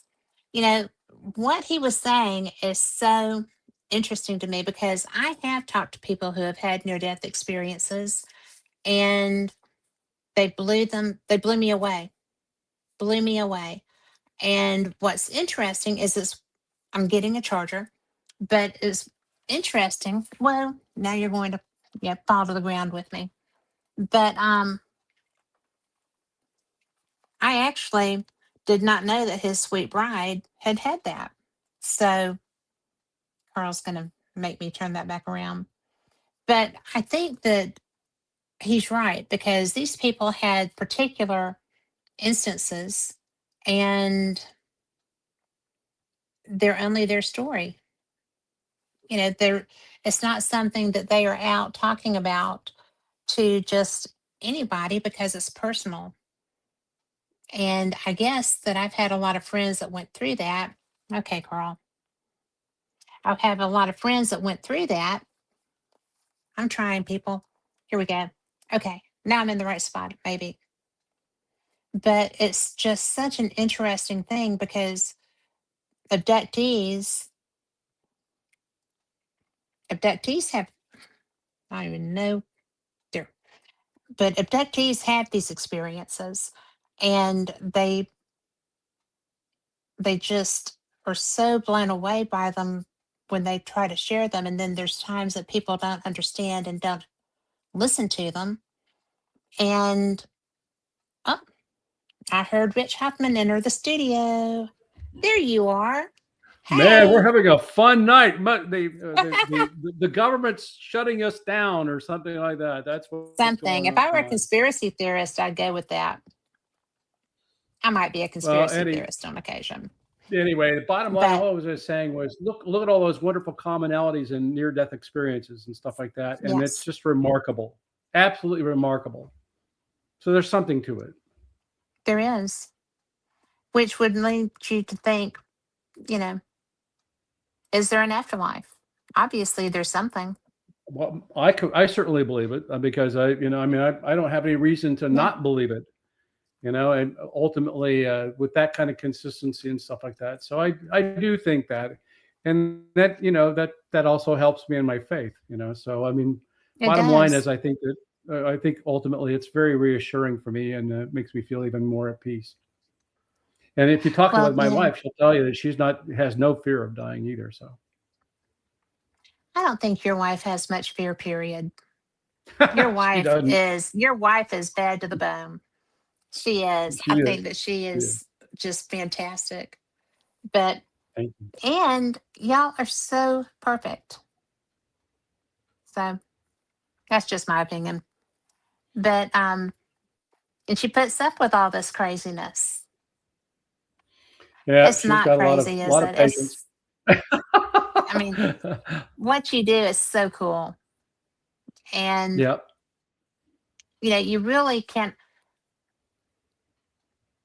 I was lucky enough to call Stanton Friedman a friend. Okay. And he was like, you can't argue with facts, and you can't argue with science. And I'm like, well, you can try. He said it's a ridiculous enterprise, ridiculous exercise. And he had the voice.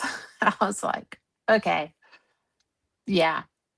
But also, the very first time that I had sent him a message and asked him to call me to come on my show, and he called me, and I didn't have my phone on me, and I'd just gotten a watch that you could answer the phone on, and that's what I did because I didn't know it was him. And I was like, he was like, "This is Stanton Friedman, and somebody called me," and I was like, "Call you right back. I'm so sorry. Give me just 2 minutes." Because I was doing cheerleading stuff with Allie. And I called him back, and he was like, "Well, what is this you're on your watch thing?" And I was like, "I was on my watch. My watch is attached to my phone. I was Dick Tracying you, Stanton." Yeah, Dr. Friedman. But well, he wasn't Dr. Mr. Friedman. And so he was like, "Well, okay, that's cool." I was like, "Phew." And he came on with me. So then we became friends because I was such an idiot the first time we talked, right? But but he would have loved your conversation.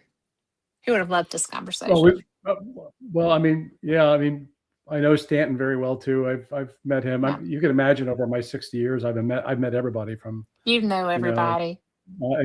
I've been around the horn, so to speak.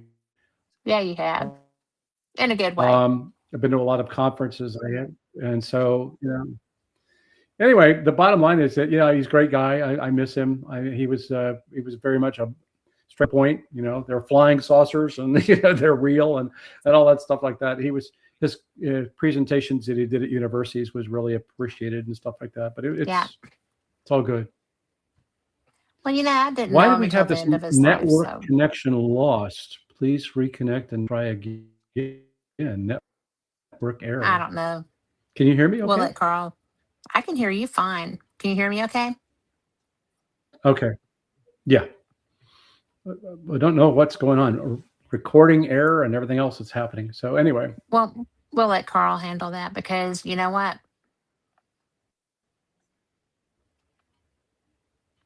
I was already in here with Carl. Carl, are you there?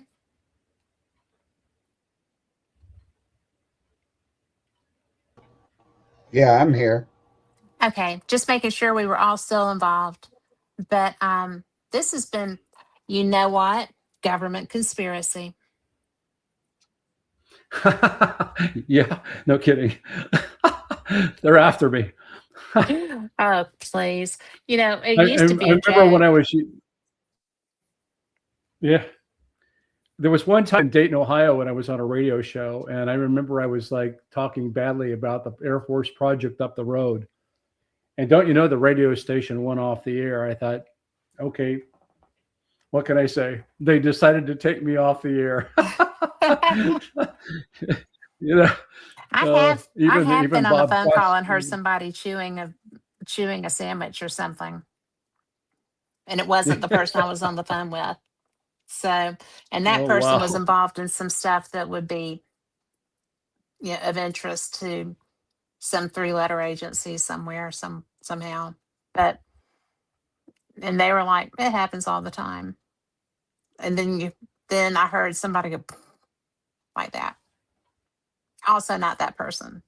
So yeah, they listen sometimes, but we haven't been doing anything that was going to get people's, dander up, except for me saying I wanted woo and you saying that it was the real thing. So it's fun. And Robert, I love you. Robert said, trust no one. Ha. And then he also said, primary sources, baby. And hi, Sue Pitts. But I wanted to tell you that you brought up Three Eye Atlas, and you and I had some conversations about that. And so after I was reading some of the stuff you sent me and the stuff that we had talked about also, I was like, well, this is an interesting thing, but okay. So I was doing a show on it, and instead of this is, you know, this is obviously has to be something, whatever. Um, I'm in a black just listening. I like you, T3 disc. But the funny thing was that I did a show on what if this were not a comet? What would, what would this be looking like now? And you wouldn't believe the viewership I had for that show. And I didn't announce that that was going to be the way we went with it, right? I was just going to be talking about Three Eye Atlas. And I was just like, okay, so this is a comet. What if it weren't? What would your day look like tomorrow? Or, things of that nature.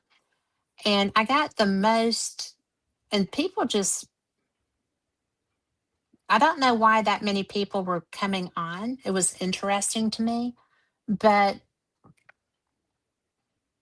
it was cool because there was a lot in chat relevant to that show. And it was just me, just a conversational kind of thing. And there were people from all over the world in that chat.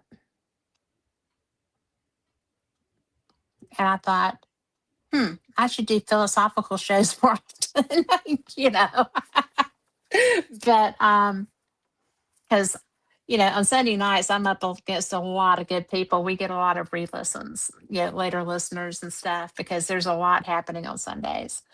But it's just so interesting to me that's what got people's attention was they came in. I guess they were bumping jumping shows to just see who was talking about what. And that kind of caught their eye. I had people from out of the country.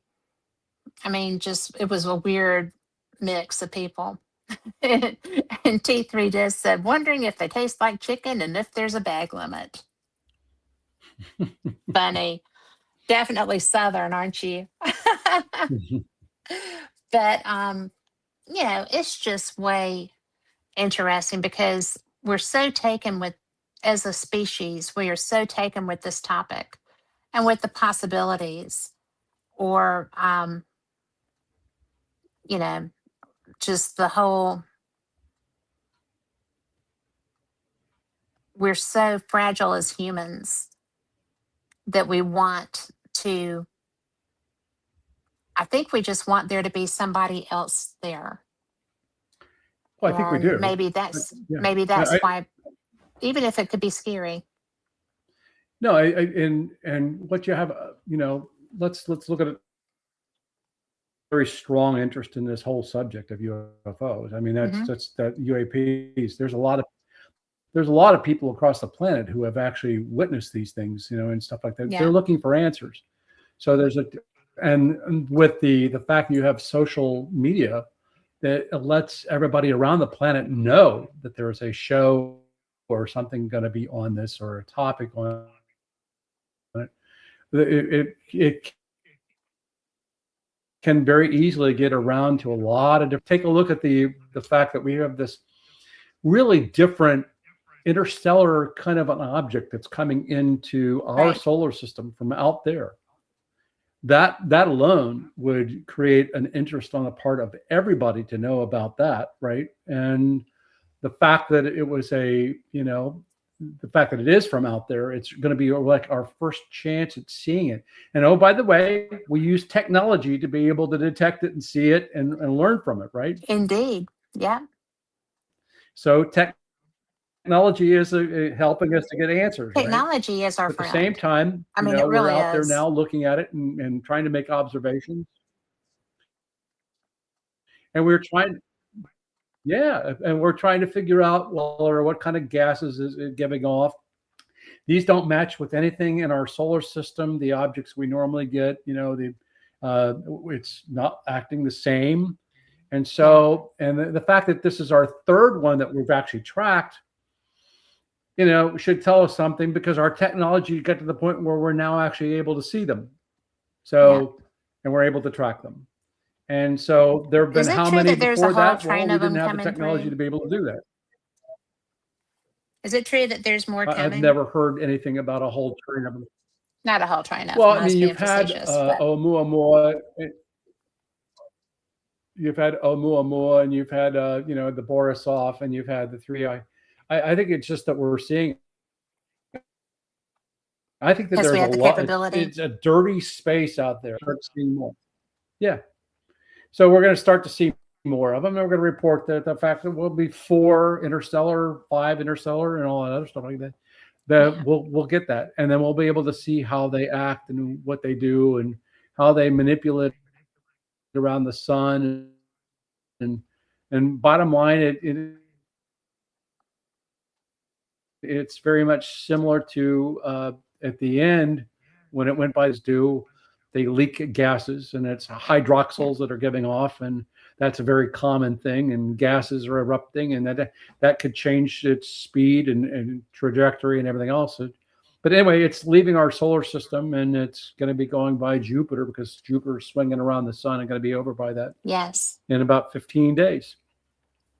Well, I sure do hope that they get something, because I have my little it's not a little telescope. It's a great big pretty telescope. But I was trying, and I'm terrible with it. I'm still learning it.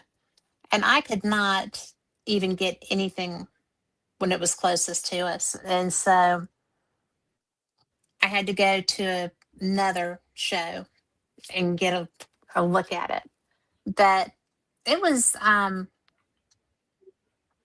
so exciting to contemplate the possibilities. And I think that's really part of the whole, there must be aliens flying these UFOs because they want to come and, check out the humans kind of stuff. And people just want, for whatever reason, that to be. I'm fine with it being, us from the future. I thought, in fact, when I got Michael's book, that's when I first started talking to him. He had just come out with this book. I was at UFO Congress in Phoenix, and there were so many interesting people at that conference, and he was one of the people I met there, and I really like and admire him a lot. And he's so busy now with his archives; he's taken over so much that he's a really credible person, and he just put this idea out there. And I really, you brought it up that the people in these UFOs are us from the future. I think that's probably one of the best explanations there are. If we can make something that flies that way, we surely can do something that will get us that far. Yep. And all three of the objects we've had that are interstellar have been weird, and they've been described as being very weird. So they're made up of different chemistries.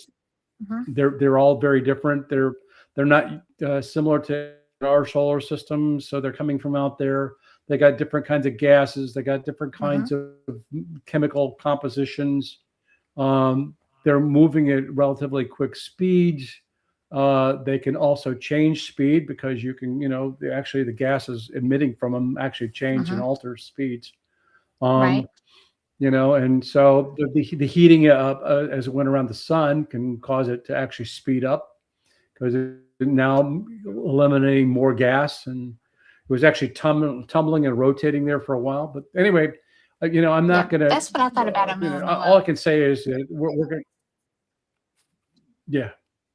A tumbling. It's a rather large object, and it's it was strange. so elongated compared to the 3I in appearance. I mean. Yep. But in the texture. Was different too. See, it's just so interesting. It's like picking up rocks down by a riverbed, and you get one that looks this way, you get one that looks that way. And I think that's what we're going to see with anything that comes through, because they're all individual. If they start looking alike, then we're going to have another craft conversation. But I just loved that period, and I loved how much help you were to me with that. Thank you. That was you're welcome. I was glad good to information. be able to keep, just like the fact that people were reporting the fact that it was giving off radio emissions and stuff like that, radio signals. Well, I helped to understand that hydroxyl, when it's created and stuff like that, actually can be detected on radio. And so they were picking up the frequencies of a hydroxyl gas that was being, where the hydrogen and oxygen are actually splitting apart. And the atoms, and it creates a radio signal, and you can pick it up. So you probably didn't know that the comets can have a radio signal, and so, yeah. That's cool. Well, we're going to have to go, but I was almost done because I was just like, this is a ridiculous press conference, because if I were going to want to come out and tell people this is what I'm saying, but this isn't it, I would have come out just like they did on television and said, this is a comet, as opposed to starting off with friendly conversation. And I know people are wondering here, but we've done the testing and we've got this. So it's a comet. But it was just so austere and so abrupt. And I'm just like, really? Really? I don't believe you. Well, I did believe him, but it was funny. If you talk to the International Astronomical Union and stuff like that, those people already knew it was a comet. Yeah. What was causing a lot of consternation and confusion was, of course, Avi Loeb. He was talking a lot of, Well, yeah. And I love him to pieces, but yeah. I love his work to pieces. I don't know him. But I think that, although I think he would be fun. He was bringing it to everybody's attention, and he's credible. Yeah. So, Well, we are going to have to go. And I'm sorry. I'm sorry about my computer going dead. And it still is like doing the spin thing. I hope that's not the spin of death. But 'cause I love this computer. But what all do you have going on? I know that you've got meetings and conferences and everywhere that you're going. And I know that you had mentioned some other work that you were doing right now. When am I going to see you again? SCU? Yeah, well, SCU Well, is I going to will be in see you Toronto, virtually on Canada this year. SCU. Right. Yes, I'm going to have to be a virtual attender Yeah, this year. yeah, yeah. But although But I as love as Toronto. I will too. But Oh, are you? explorescu.org is where we're going to be making the announcement. It's July 24th to the 27th in Toronto, Canada. And then this Thursday, I'll be on that show that I mentioned, or I'll be doing I've a got that presentation. link. It's the Society for UAP Studies. Yeah, and then on the 14th, I'm going to be speaking locally here to the other interest group that we have that Sue Pitts actually leads. I'll be doing a presentation there at I believe noon at the Meteor Buffet in Huntsville. So I've got a lot of things on my plate. Again, tomorrow I've got the interview with History Channel, and anyway, we'll see where all this stuff goes. It's never boring being you. I like that. Well, send me the information on the one in Huntsville, Okay, and maybe I we'll can do. zip up there for that. But thank you so much for being here.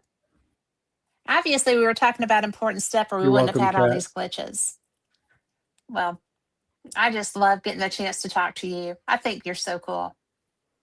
But well, hi to Rhonda, Thank you, hon. and I will I talk will. to you.